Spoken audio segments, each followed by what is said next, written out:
بين الهدى والنور ورواية المأثور، بين الهدى والنور ورواية المأثور، علم غدا منثور في روعة التطوير. أعوذ بالله من الشيطان الرجيم. بسم الله الرحمن الرحيم. الحمد لله الحليم الوهاب، غافر الذنب وقابل التوب شديد العقاب، لم يزل بالمعروف معروفا وبالكرم موصوفا، يغفر ذنبا ويكشف كربا ويدفع بلاء. وأشهد أن سيدنا ونبينا محمدا عبد الله ورسوله، حذر وأنذر وبشر ووعد، صلى الله عليه وعلى آله وصحبه وعلى كل من سار على نهجه ودعا بدعوته واستنى بسنته إلى يوم الدين. رسول الله قد أشرقت نورا على الدنيا وبددت الضبابا، وبلغت الرسالة في شعوب بلغت بها المكان المستطابا، وسرنا للعلا قدما وسدنا، غداة وضعت في يدنا الكتابا. كتاب الله هو أجل هديا لمن يرجو من الله اقترابا. سل البطحاء لما سار فيها محمد خير من وطئ الترابا. ثم إني أحييكم جميعا بتحية الإسلام، فالسلام عليكم ورحمة الله وبركاته. وما أسعد هذا اللقاء الذي نجتمع فيه في هذا المكان الطيب وبهذه الوجوه النورانية النيرة التي نحسبها كذلك ولا نزكيها على الله عز وجل، وفي سوق من أسواق الجنة قال فيها صلى الله عليه وسلم: إن الملائكة لتضع أجنحتها لطالب العلم رضا لما يطلب. والحق سبحانه يقول في كتابه العزيز: إنما يخشى الله من عباده العلماء. وقال: شهد الله أنه لا إله إلا هو والملائكة وأولو العلم قائما بالقسط. ومع عنوان ربما يكون غريبا على كثير من الناس، ونحن في حقيقة الأمر اليوم بحاجة إلى مثل هذه العناوين لتوعية الناس، لأن أكثر ما يقع فيه العباد من أخطاء يعود إلى سوء فهمهم لحياتهم. ولهذا يقول الإمام الغزالي محمد بن محمد: إن سوء فهمنا لديننا هو الذي أردانا في الهاوية، وإن سبب ما يحل بالأمة اليوم من تمزق وتشتت وتشرذم وفقر وسفك للدماء وانتهاك للأعراض وارتكاب المحرمات يعود إلى فشل كثير من أبناء الأمة لفهم الواقع الذي يعيشونه. فكثير من الناس اليوم يعيشون مرحلة الإحباط والتشاؤم، والرسول صلى الله عليه وسلم يقول: تفاءلوا ولا تتشاءموا. وإنه صلى الله عليه وسلم كان إماما من أئمة الناجحين، لم يدخل في يوم من الأيام في قلبه سآمة ولا مللا ولا ضجرا، ولم يدخل في خلق النبي صلى الله عليه وسلم أو نفس النبي صلى الله عليه وسلم أن الإسلام دين ضعيف ولا يستطيع أن يرفع رايته ولن تعلو له كلمة. النبي صلى الله عليه وآله وسلم يرى أن المشركين قد صفوا 360 صنما عند الكعبة، ومع ذلك كان متفائلا ولم يكن متشائما، ويرى أن المشركين كذلك يطوفون عند الحجر الأسود وهم عراه، ومع ذلك كان متفائلا. ورأى النبي صلى الله عليه وسلم الظلم عند القريشيين، ومع ذلك كان متفائلا. والنبي صلى الله عليه وسلم يشاهد أن أصحابه يعذبون في رمضاء مكة في حرارة شديدة ويسحبون على بطونهم وظهورهم، ومع ذلك كان صلى الله عليه وسلم متفائلا. فكانت النتيجة من قبل الله عز وجل أن قال سبحانه: بسم الله الرحمن الرحيم: إذا جاء نصر الله والفتح ورأيت الناس يدخلون في دين الله أفواجا فسبح بحمد ربك واستغفره إنه كان توابا. بهذا التفاؤل وعدم الفشل دخل الناس في دين الله أفواجا، وانطلقت قافلة التوحيد دون أن تتغير أو تتبدل أو تتشاءم بعد النبي صلى الله عليه وسلم. ففتح أبو بكر رضي الله عنه وأرضاه عبد الله بن عثمان الفتوحات، وجاء عمر رضي الله عنه وأرضاه ومصر الأمصار، وهكذا تمر الأمة وتفتح البلدان وينتصر المسلمون على أعدائهم. بفضل ماذا؟ بفضل تفاؤلهم وعدم تشاؤمهم، بفضل نجاحهم وعدم فشلهم. أنت تضع قدمك على جزء من هذا العالم، والذي يضع قدمه على جزء من هذا العالم لن يكون ناجحا ولا بحال من الأحوال، وإنما سيختلجه الفشل في حياته أيا كان نوعها وصرفها. أما إذا وضع ميزان الأخلاق على هذا العالم كما وضعه النبي صلى الله عليه وسلم سيكون ناجحا. وإن أعظم الفاشلين الذين فشلوا في حياتهم حياة زوجية أو اجتماعية أو نفسية يعود إلى إيجادهم للأعذار، يوجد لنفسه عذرا من أجل أن يبرر لفشله أو نجاحه.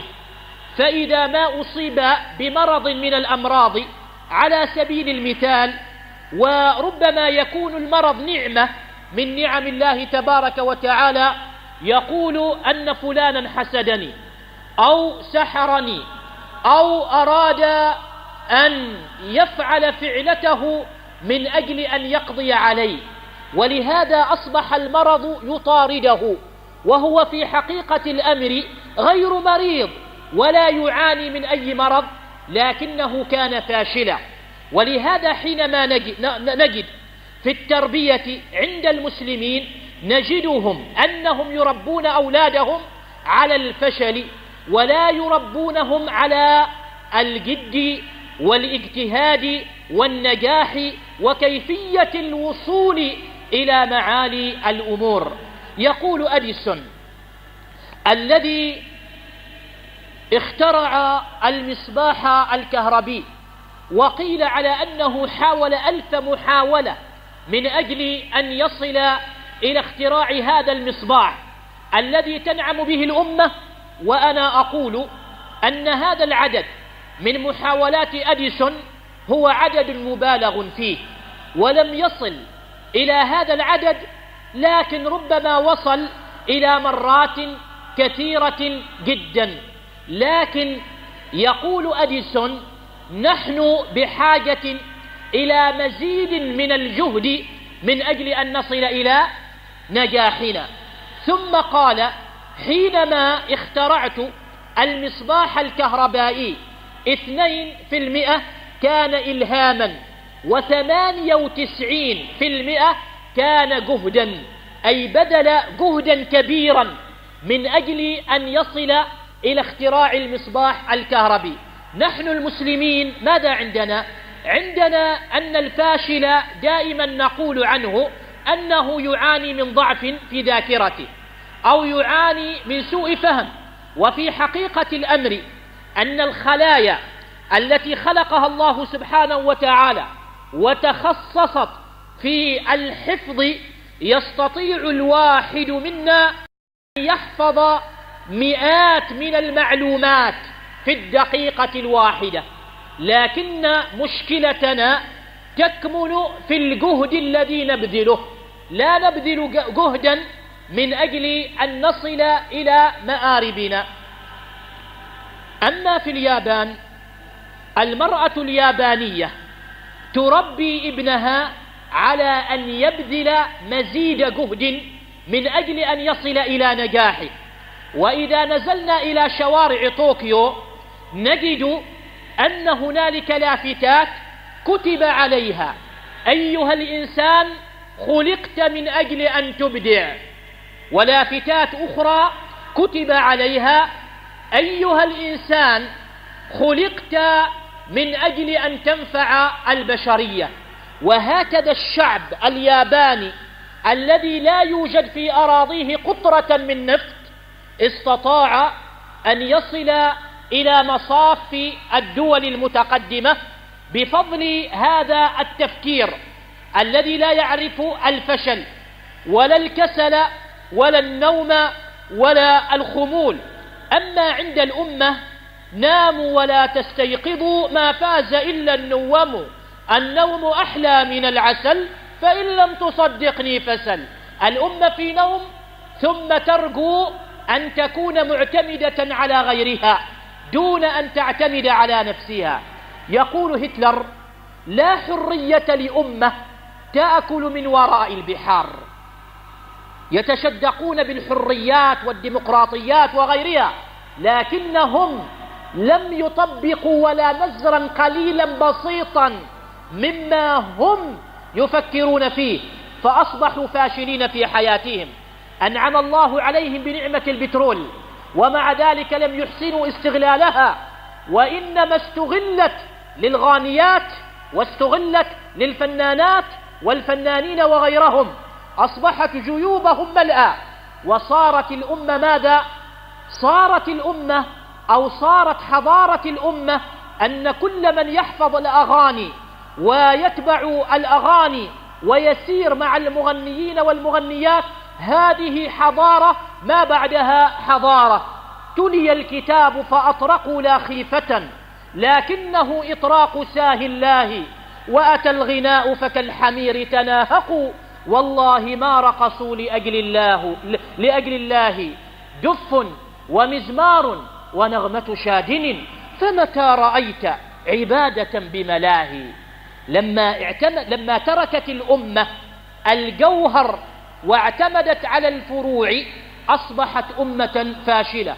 ولما أسأنا تربية الأجيال على العلم وحب العلماء والقراءة والمطالعة، أصبحنا أمما متخلفة لا قيمة لها، وأصبح العقل عندنا عقلا مجمدا مع الأسف الشديد، ولم نستفيد من الأحداث والوقائع التاريخية.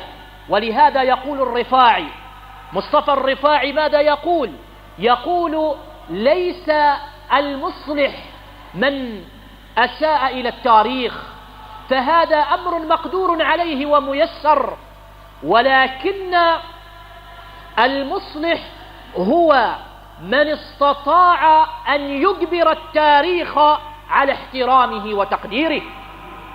فكلنا يستطيع أن يتكلم وأن ينتقد التاريخ بما عنده من مادة، لكننا نحن لا نريد كذلك، نريد أن ينصفنا التاريخ، وحينما يأتي الأجيال في القادم يعلمون أنهم فعلا كان أجدادهم على درجة من الوعي وليس من التخلف.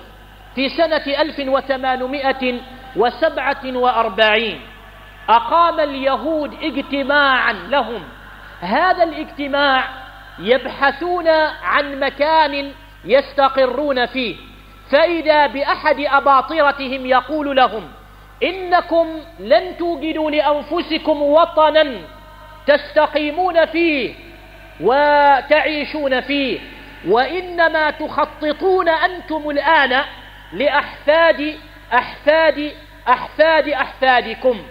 وفعلا إذا قرأنا التاريخ نجد أنهم وصلوا إلى البيت المقدس، إلى المسجد الأقصى، أو بالأحرى إلى فلسطين في سنة 1947، بعد ذاك الاجتماع ب100 سنة، بقرن كامل من الزمن. كلنا سمع عن شخصية أمريكية، هذه الشخصية الأمريكية حكمت الولايات المتحدة، علما أنها كانت في باكورة حياتها فاشلة ولم تتلقى مزيدا من العلم. إنه ويليام جونستن كلينتون. طبعا كلينتون من مواليد 19 من شهر 8 من عام 1946 من الميلاد. هذا الفتى كان فاشلا وكان مغفلا، حتى أنه قيل حصل على شهادة الصف السادس الابتدائي. مرة يسأله أستاذه ويقول له: يا كلينتون، ماذا تتمنى في المستقبل؟ ما هي الأمنية التي تتمناها في المستقبل؟ أتدرون ماذا قال كلينتون؟ قال: أمنيتي في المستقبل أن أصل إلى البيت الأبيض حاكما للولايات المتحدة الأمريكية.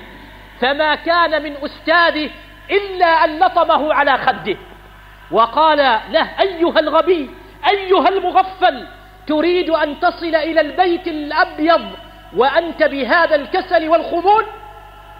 لكن مرت الأيام، وفي 20 من شهر يناير من عام 1993 وصل كلينتون إلى البيت الأبيض حاكما للولايات المتحدة الأمريكية. ولا يقتصر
العملاق شيئا من الخبرة ثم يشتري شركة أرماكو بأسرها. وما كان من الحكومة السعودية في عهد الملك فهد بن عبد العزيز آل سعود إلا أن تستعين به، فتم تعيينه بأمر ملكي ليكون وزيرا للبترول والمعادن. ومنذ سنة 1995 في شهر 8 وهو وزيرا للبترول والنفط.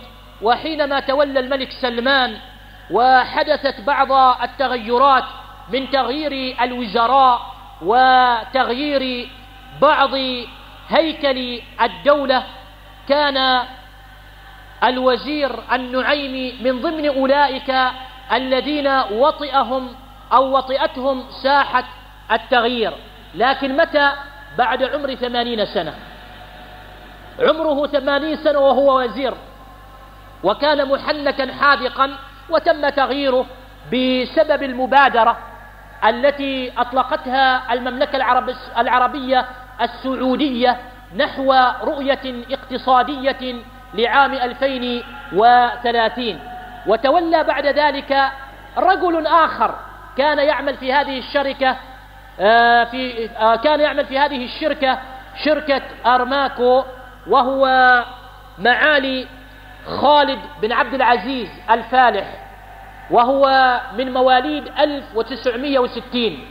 وطبعا أول ما عمل أو بداية مشواره العملي اللي هو الوزير خالد بن عبد العزيز الفالح كان في سنة 1979 من الميلاد. وأين يعمل؟ كان يعمل في شركة أرماكو كذلك.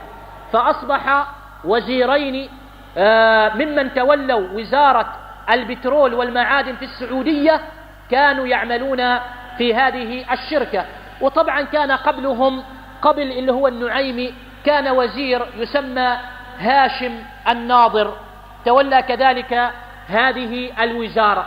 الشاهد من هذا أن الوزير علي إبراهيم النعيمي لم يتكاسل، وإنما استطاع أن يخرج من كبوة الفشل إلى كبوة النجاح، وأن يصل كذلك إلى الأمنية التي تمناها نتيجة ماله الجهد الذي بذله، ولو لم يبذل هذا الجهد لما وصل. وحتى لو جينا إلى المؤلفين الذين ألفوا، على سبيل المثال البخاري كان أعمى، ومع ذلك ألف مسندا كاملا، مسند الإمام البخاري.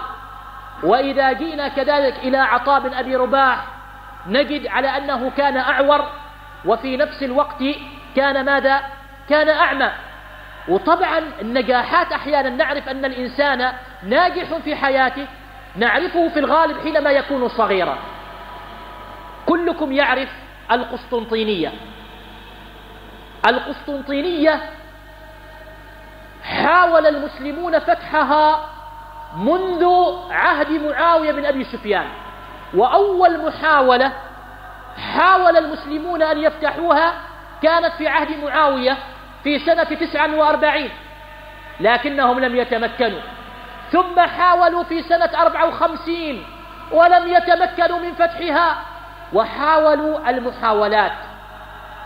وكل أحد يمني نفسه أن يفتح القسطنطينية، حتى أن أبا أيوب الأنصاري حاول أن يفتحها ولم يتمكن، ودفن تحت أسوارها ما استطاع. كان هنالك شاب بدأ يترعرع، وبدأ هذا الشاب يكبر. صلوا على النبي. من اسمه؟ سمي بعد ذلك بمحمد الفاتح، محمد خان الفاتح. طبعا كيف فتحها وما سر فتحها؟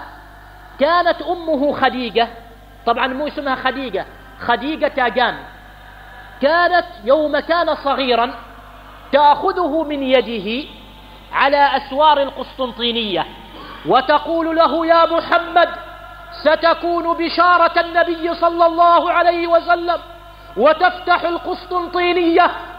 وفعلا تربى محمد الفاتح على هذه الهمة العالية، ورسخ في عقله أن من يفتح القسطنطينية هذه الحصون المنيعة هو محمد الفاتح.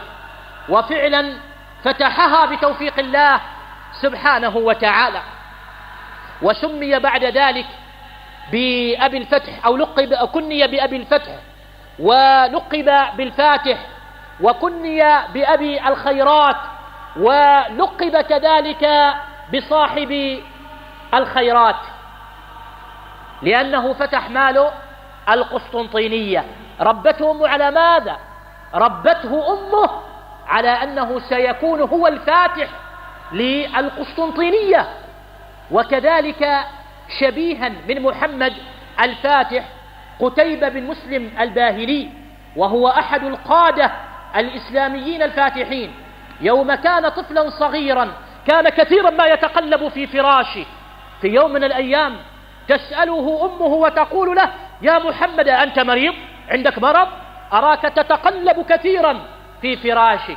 قال لها: لا يا أماه، لست مريضا، ولكنها همم تناطح الجبال. من شدة الهمة عاد ما متحمل، ما صابر، وهو ماله؟ هو صغير جدا، وفعلا ماله صار أحد الفاتحين وفتح الفتوحات، لأنه ماله لم يتربى على الفشل.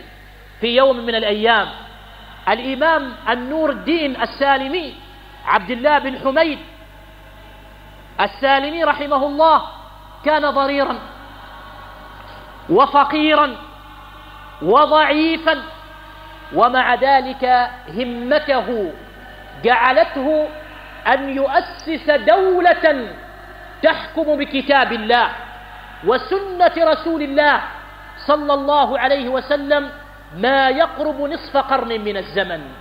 ويوم خرج من أجل مبايعة الإمام الأرشد سالم بن راشد الخروصي الذي كان عمره 29 سنة في ذلك الوقت، خرج كما قيل ومعه 12 رجلا، 12 نفر. معقولة هذول يأسسوا إمامة؟ معقولة 12 نفر؟ لكنها الهمم، الإيمان، الإخلاص لله، وما أمروا إلا ليعبدوا الله مخلصين له الدين. ومع ذلك الإمام السالمي رحمه الله لم يقتصر فقط على ماذا؟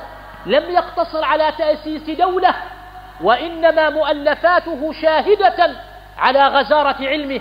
كم من المؤلفات، ربما ما من باب من أبواب العلم إلا وألف فيه الإمام السالمي. في الصرف ألف، في البلاغة ألف، في النحو ألف، في الحديث ألف، في الفقه ألف، في العقيدة ألف، في جميع العلوم الإمام السالمي ألف. وتوفي صغيرا، عمره لا يتجاوز 48 من عمره، 48 سنة كما قيل، وفي رواية 46 سنة. يعني منذ متى وهو بدأ يؤلف؟ وحتى لو رجعنا إلى محمد الفاتح الذي فتح القسطنطينية، فتحها وعمره 24 سنة، لأنه محمد الفاتح من مواليد 20 إبريل أو 20/4/1429 ميلادي، وتوفي في 3 مايو 3/5/1481 ميلادي. يعني كم عاش؟ 53 سنة. فتح القسطنطينية، إذا قلنا أنه فتح القسطنطينية كما قيل في التاريخ سنة 1453، معنى ذلك أنه كان في عمر 24 من عمره. ونحن اليوم ما شاء الله هناك من تجاوز 50، لكن ماذا قدم؟ هناك من وصل 70، ماذا قدم؟ هناك من وصل 100، ماذا قدم؟ أصبحت حياة هؤلاء ليس فيها فائدة ولا منفعة، لأنهم مالهم بقوا على نفس الخطأ واستمروا فيه. ولهذا النبي صلى الله عليه وسلم كان يربي ماذا؟ كان يربي أصحابه على ماذا؟ على النجاح، ولم يربيهم في يوم من الأيام ماله على الفشل. أسامة بن زيد جعله النبي صلى الله عليه وسلم أميرا لجيش فيه أبو بكر وفيه ابن مسعود وفيه من الصحابة عمر الخطاب، وعمره 18 سنة. سعد بن معاذ كم عاش؟ عاش في الإسلام 6 سنوات فقط، لأنه دخل الإسلام وعمره 30 سنة، وتوفي وعمره 36 سنة، 6 سنوات. لكن مع هذا ماذا صار؟ لما مات سعد بن معاذ اهتز عرش الرحمن، وكان النبي صلى الله عليه وسلم يمشي على أنامله، فيسأله بعض الصحابة: يا رسول الله، لماذا تمشي على أناملك؟ قال: ما وجدت موطئ قدم أضع فيه رجلي إلا وملك من الملائكة فيه. من كثرة الملائكة اللي حضروا ماذا؟ جنازة سعد بن معاذ رضي الله عنه وأرضاه. 6 سنوات فقط في الإسلام، لكنها نجاحات متكررة، نجاحات بعد نجاحات، وكانوا لا يعرفون الكسل ولا يعرفون الخمول ولا يعرفون كذلك الإحباط. لأن بعض الناس ليش هم فاشلين؟ لأنهم يسمعوا كلام الناس.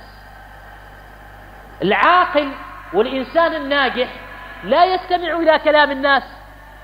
كلام الناس كثير. ألم يقولوا عن رسول الله أنه ساحر؟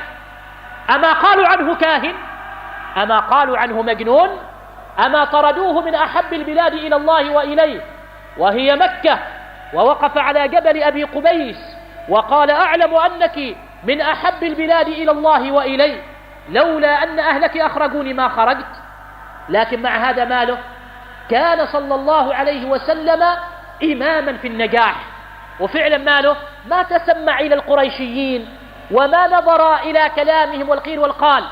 واليوم كما يقول أحد فيما أحسب العلامة أبو يعقوب الوارجلاني، ماذا يقول؟ ما منا إلا وراد ومردود عليه إلا صاحب هذا القبر، وأشار إلى قبر رسول الله صلى الله عليه وسلم. هل تظنون أو هل أظن أنا بنفسي أن هذا الكلام الذي أتكلم به الآن الكل معجب به؟ إن فكرت بهذا التفكير فأنا فاشل، لأنه أكيد هناك من سينتقد الصوت، وهناك من ينتقد النغمة، وهناك من أن ينتقد الحركات، وهناك من أن ينتقد السكنات. لا بد هذا، لا بد نأخذ منهم الفائدة. تعال ما هي ملحوظاتك؟ تفضل نستفيد منه حتى لا نكون فاشلين. هذا أولا. ثانيا، الحمد لله من فضل الله، دعه يغتاب، دعه يتكلم ما يشاء ويريد، وفي النهاية يؤخذ من حسناته وترد إلى حسناته. والحمد لله رب العالمين، أنا مددت قدمي هكذا دون أن أعمل أي عمل، والحسنات تجيني من قريات، وتجيني من إبرة، وتجيني من قابل، وتجيني من عذري، وتجيني من نزوة، وتجيني من مسقط، وأنا مالي مرتاح. وهؤلاء يتعبون أنفسهم ويشقونها، ويوم القيامة يأتون وأعمالهم صفرا، فيقولون: كنا نعمل من الأعمال الصالحة ولم نجد من ذلك شيئا. فيقال لهم يوم القيامة: نعم، كنتم تعملون الأعمال الصالحة ولكنكم تغتابون فلان، فنأخذ من حسناتكم ونعطيها للذي كنتم تغتابونه، وكنتم تغتابون فلانة فنأخذ من حسناتكم ونضعها للمرأة التي اغتبتموها. إذن من المستفيد الآن؟ المستفيد الذي اغتيب وليس المغتاب. فالحمد لله رب العالمين على هذه النعمة، ولا بد أن نبتسم، لأن هناك كثير من الحسنات وتأتينا من كل مكان، والمغتاب يشقي نفسه يتكلم. ولهذا هذا هو منهج الفاشلين. هو فاشل في حياته ويريد أن يلصق الفشل في غيره من الناس أو ينعت أولئك الناس بأنهم فاشلين. كذلك من صور الناجحين أن أحد الطلاب العمانيين حصل على نسبة مرتفعة جدا، فسأله صاحبه قال له: كيف تحصلت على هذه النسبة المرتفعة؟ أما اختلجك شيء من الفشل؟ قال: لا. قال له: لماذا؟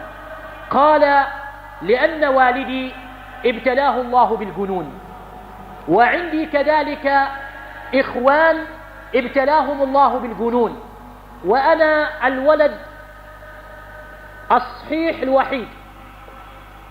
الوحيد، ولهذا شددت الهمة من أجل أن أحصل على نسبة عالية وأدخل الجامعة وأحصل على ماله على نسبة مرموقة، على درجات عالية، وأحصل على وظيفة مرموقة. وفعلا هذا الولد تحصل على النسبة العالية ودخل الجامعة، أظنه تخصص في الطب وأصبح الآن طبيبا. والسبب ماله؟ استفاد ماذا؟ استفاد من صعوبات الحياة. الإنسان الناجح هو الذي يستطيع أن يقضي على صعوبات الحياة، وليس من يتمسلم لصعوبات الحياة. الحياة صعبة ليست سهلة، حصولك على الراتب صعب، حصولك على الرزق صعب، حصولك على الزوجة صعب، تربيتك للأولاد صعب، لكن لا تضع أمامك أو ضع أمامك أو بين عينيك لا مستحيل في هذه الحياة. لا حياة مع اليأس ولا يأس مع الحياة. هذه حكمة لا بد أن نؤمن بها نحن بها جميعا.